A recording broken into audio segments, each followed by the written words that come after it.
Tuloy ang investigasyon kung sino ba ang kinagat ng zombie dito sa Tamang Hinala. Bukas pa rin ang pi.com.ph para sa mga gustong sumali sa bigayan ng pabuya. Sino namang may ayaw, di ba? 4,000 pesos ang reward sa ating isang katropay. Ayan, maya-maya ay dadaan na ang ating suspect sa cross-examination at magbibigay na rin sila ng kanilang huling hinala kung sino sa kanila ang salarin na kinagat ng zombie. Sa tansya nyo, eto, basta opinion, grabe naman ako. Buti na lang pala hindi ako yung player. At base sa mga naganap na missions at base sa pagkakakilala nyo sa ating mga suspects, mga kadropay, gusto ko lang malaman sa cross-examination, sino ang magsasabing hindi niya talaga alam ang blood type niya? Ang tanong, si Jenica ba ito? Si Iya? Baka naman si Nonong? Or pwede ring si Marlo? Painalo ang may tamang hinala, kaya naman vote na. Ayan, bibigyan ko kayo ng konting clue. Kahapon nasabi na ni Jenica na siya ay type O. So, parang alam nyo na ha. O, hindi ko nasasabihin. At si Nonong naman ay B positive daw. Oo, B positive person kasi siya. Oo, pero hindi naman natin alam, baka biglang magbago ang mga sasabihin nila. Kaya naman, gamitin ang inyong galing sa paghihinala. Kaya pindot na sa pi.com.ph. At of course, alam nyo ang technique dyan, panoorin nyo muna saglit bago kayo bumoto. Ganun, kasi open pa rin naman yan. Paalala lang na mula sa pipindot ng tamang sagot, isa ang pipiliin via randomizer na mananalo ng 4,000 pesos. Kaya pag-isipang mabuti ang isasagot natin, mga katropay. And ako lang, magbago kaya ang mga hinala ng mga suspects sa cross-examination? Alam nyo, panoorin natin to.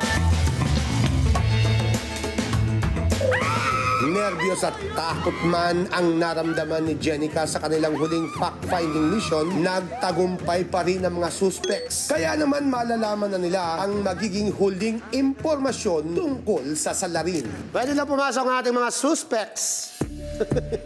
Kuya! Kumusta? Kamustasa?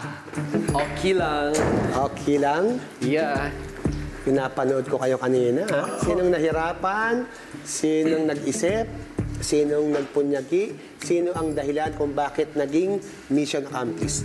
Pero, bago kayo sumagot sa aking katanungan, panoorin muna natin ang sasabihin ng ating informant. Bakit tumatawa? Ano natin yun? Excited lang ako, Kuya Ani. Okay. Papanood to. Ako, lumayo-layo na kayo sa kanya. Dahil kung hindi nyo makuha yung lunas sa pagiging zombie, naku, baka bigla kayong kagatin. Para sure kayo kung sino ang iiwasan, makikita nyo ang hugis ng kanyang kagat o bite mark sa mansanas. Halan ko po, bilisan nyo na yung paghuli dyan kasi baka mangagat na iyan.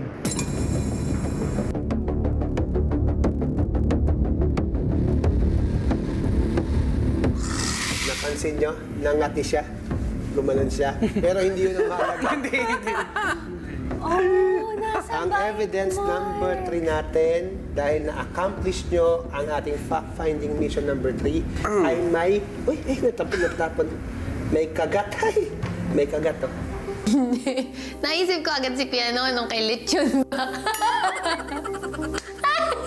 Tinaisip ko agad si Kuya Nonong. Kaya sabi ko, ano bang nilalagyan ng mansanas? Kung ba lechon? Yan ang hugis ng kagat ng... Para may sakit yung... Ayaw makisama eh. Oh. Yan ang hugis ng kagat ng ating salarin. Ano masasabi niyo sa ebidensyang ito? Mauna ka na, Jenica. Oh! Ganda nun ah. Tinitingnan niya kung paano yung kagat. Hindi kasi kung medyo maliit, kung pang babae, si Ate Iya. Kung medyo malaki, si Kuya Nonong. Siyempre, iisip ko, pag si Ate Iya, siyempre siguro as a girl, pag si Kuya Nonong, ganon. So, Kung ako yan, baka isinahog ko pa sa palad dyan. May nag-explain. Ayun, kuya. Tingnan mo. Hindi ko kasi talaga alam ba't natatawa ako kay Nonong. Parang may tinatago siya na hindi ko maintindihan. Tingnan nyo, namnamin nyo ang gusto nyong sabihin dahil mamaya, darating tayo dyan sa gusto nyong mangyari. Mas ganun kahiga ka dito. Sige nga, pakihati ako ng pinggan. Maaari talagang si Marlo eh. Tinignan ko yung bibig niya eh. Parang saktong-sakto dun sa ano eh.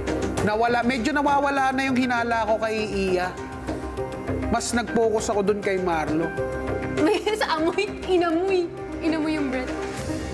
Paano naman kaya makakatulong to yung ipin ba namin ganun ka-distinct na isang kita mo lang malalaman na agad kung sino yung kumagat? I think pag ganito siya. Kinagat? Kasi ito yung bite marks eh. Kinagat ng pakabilang kagat. Imagine yun, ang normal na kagat natin sa mansanas ay pataas.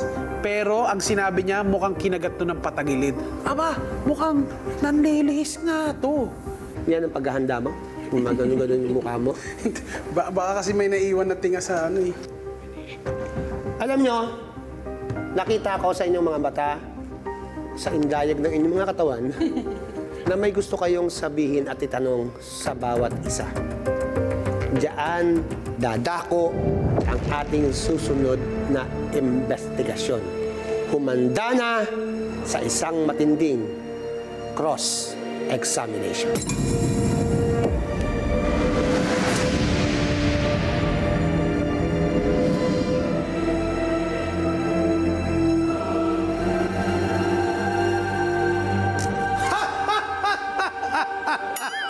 Bago ko kayo isalang sa ating cross-examination or interrogation, tatawagin ko muna ang mga friends na zombie. Friends zombie, pasok! Ay, nakita mo na yan. Eat. Gutom. Ito si Zumba. Ito naman si Bibi. Zumbibi. Zumbibi. Alam mo ba may mga talent yan? Ano mga talent? May talent ang mga zombie nila. Pakita niya mga talent nyo. Zumbibi. Kumakaldag na zombie. Kailangan nakita. Kumakaldag yan. Ayan. Wow, ang galing nito. Oh, sinipa niya yung paa niya. Kamay niya. Ang galing niyo. Magagaling yan. Ikaw, anong talent mo, Nonong? Pakita mo naman sa akin mga friends. Sumasayaw ka ba? Samayaw ka. Pakita mo. Galing. Oh, sige. Oh, trio kayo. 1, 2, 3, go!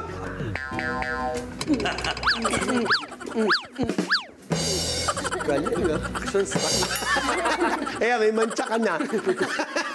Salamat mga friends kong zombie. Oras na para sa cross-examination. Ganun lang ka-simple yan. Uupo kayo dito sa chair, tatanungin kayo ng kapwa niyo suspect. Kailangan malaman nyo at maintindihan nyo kung ano isasagot nyo. Dahil pag nagkamali kayo, baka kayo ang isipan niyang salarin. Kailangan matindi. Kailangan tama. Kaya mauna ka na, Janica. Natatakot ka dito. Galit kasi siya dyan eh. Ikaw muna, Iya. Type O ka, di ba? Yun lang. Ganda na. Kinonfirm lang niya yung Kinonfirm sinabi. lang. Kanina, opo. Tatanong ko lang kay Jenica kung talagang totoo ba talaga na natatakot siya sa zombie. Totoo raw ba na natakot ka sa zombie? Sa tanong mo sa kanya, Natatakot ka ba? Pag kinagagamit kong gagana. Naasar ako sa'yo eh! Jenica, ikaw ba talaga eh? Saan na? Lumabas na nga muna kayo, nakakagulo kayo. Lumabas na muna kayong mga zombie. Lumabas na kayo.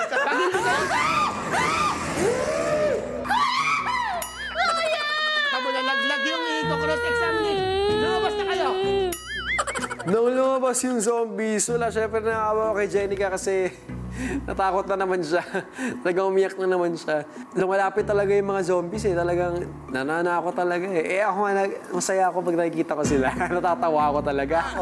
Kuya Yani. Ayan, huwag ka na magtanong. Kung natatakot siya talaga, yan natatakot talaga. Confirm. Janica, okay ka lang ba? Okay po ako. Okay po ako. Oh my God, nakakaawa talaga to. Kanina pa iyak ng iyak. Nakatatlong round na ng iyak si Jenica. Ano masasabi mo sa kanilang tatlo? Hindi nga ako. Hindi daw siya. Hindi ako. Kung hindi ikaw, maraming salamat sa'yo. Thank you Bumalik ka po. na sa pwesto mo. Opo. Iya, ikaw naman ang sumunod. Hindi ba dapat dito ang daan? Oo, Dito daan. ka nga, Iya. Parang Wala ko sa madun eh. tanong mo ka dyan. Tanong mo ka, Iya. Anong blood type mo? AB.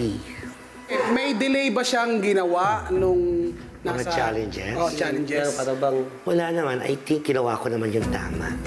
Kasi ayaw mag-knock talaga eh, kaya kumakalas.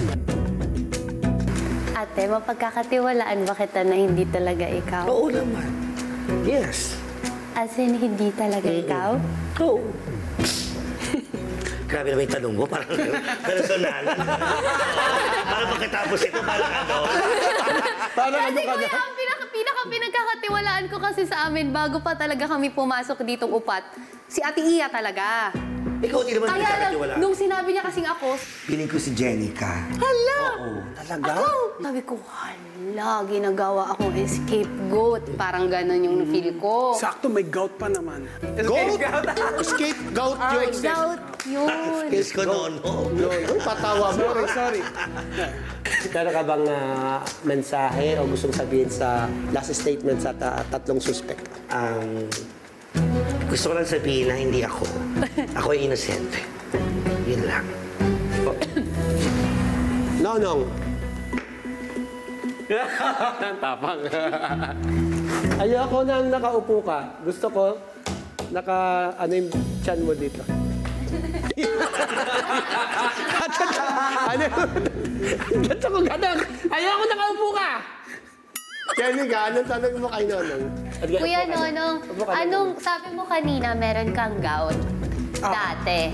So, kailan siya naayos? Anong taon? Bale, this year din.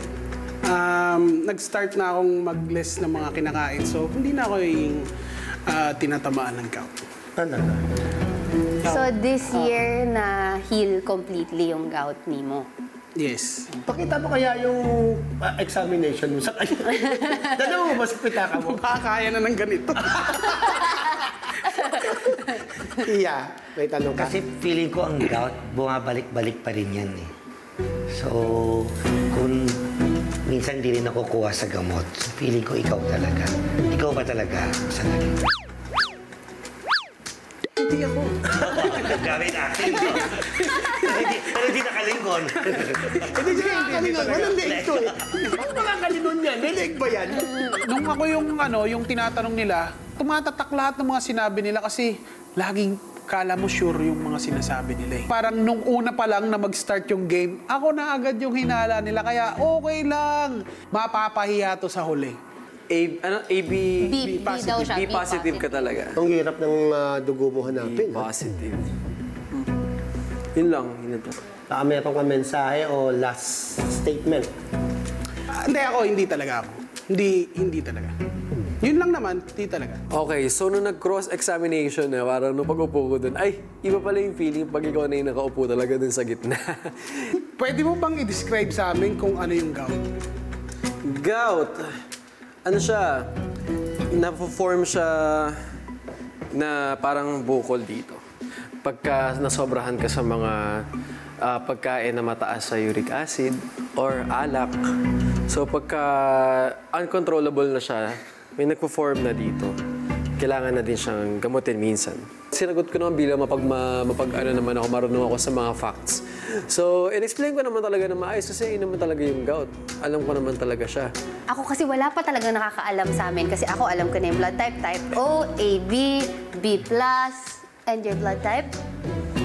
Actually, sa totoo lang, hindi ko alam yung May taong ganun. Pero may taong ganun. Hindi ko talaga alam. Iya. Yung nagkikwentuhan tayo about sa medical condition natin. Sa akin kasi talaga ako dahil mahika ako. So, nung bata ako, nagmuntik na talaga ako mad-dead, 50-50. Nabutas kasi yung lungs ko. So, nabutas yung lungs ko, parang nag-turn na ako ng purple. Hindi na ako nakakahinga. Yun lang talaga yung sakit mo na nawala na. O until now meron pa rin. Yung asthma. Meron pa din. Minsan nagkaka-asthma attack pa din. So, nagpa-check up ka na before about sa asthma. Di ba minsan, tina-check din yung blood? So, malalaman mo rin kung... Oh! Never kung pa-check yung blood type ko pag sa asthma. Ano lang. Ganun. So, tinanong nila sa akin kung ano yung blood type ko. Hindi ko talaga masagot. So, feeling ko nagkaroon ng space ang utak nila. Baka ako yung suspect kasi hindi ko masagot ng maayos yung mga tanong nila. Final statement mo, Hindi Mark. naman ano yun. Ako, basta follow your gut. Follow your gut. Kung sino sa tingin nyo. Gut. Hindi gut, ha? Gut. Mahilig kasi ako sa games eh. So, gusto ko sa sarili ng decision. Hindi ko sila i-convince.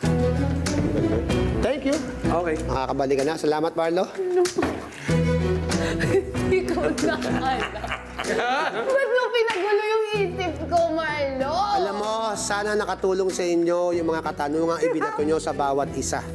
Sa puntong ito ay bibigyan ko kayo ng oras para mag-isip kung tama ba ang inyong mga hinala sa bawat isa. Dahil sa pagbabalik nyo, ituturo nyo na kung sino ang salarin.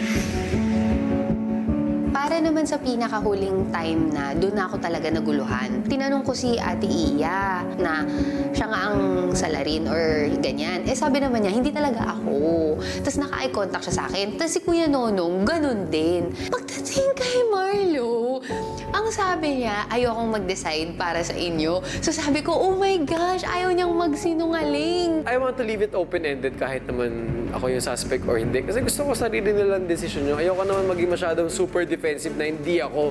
Okay lang, sige, pag ginalaan nyo ako. Pero ang mission ko is hanapin nga kung sino nga ba ang kumagat sa apple na yon, may gout at type O. At ikaw nga yun. Tapos na ang tanungan at bintangan. Magbigay muna tayo ng pabuya. Kumusta ang pag-iimbestiga ng ating mga katropay Special Agent Karina? Salamat, Kuya Yani. Grabe na ang naging tanungan sa cross-examination, mga katropay. At literal na nga pong nagkaiyakan na, alam nyo, naiiyak na lang din ako kasi naaawa ko kay Ate Jenica. Takot na takot talaga siya. I love you, ate. Ayan.